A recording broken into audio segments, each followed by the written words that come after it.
আসসালামু আলাইকুম রহমতুল্লাহ। সম্মানিত ভিউয়ার্স, আল্লাহ সুবহানাহু ওয়া তাআলা মানুষকে মানুষ সাহায্য করা, এটা আল্লাহর বেশি ভালো লাগে। একজন আরেকজনকে সাহায্য করা, এটা আল্লাহর ভালো লাগে।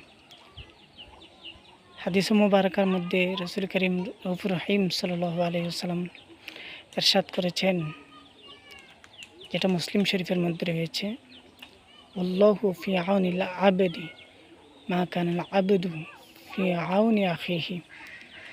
আল্লাহ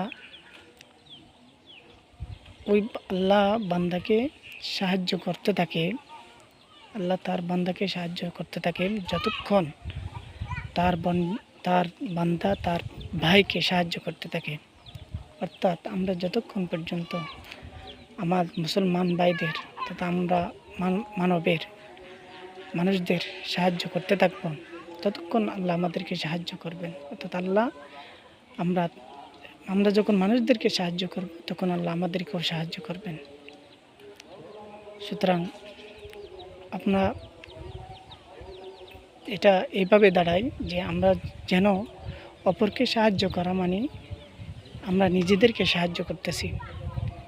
সেজন্য আমরা পরস্পর সাহায্যের মাধ্যমে, পরস্পর সহযোগিতার মাধ্যমে আমরা আমাদের দিন অতিবাহিত করব, আমাদের হায়াত অতিবাহিত করব। আল্লাহ সবাইকে তৌফিক দান করুন। আসসালামু আলাইকুম রহমতুল্লাহ।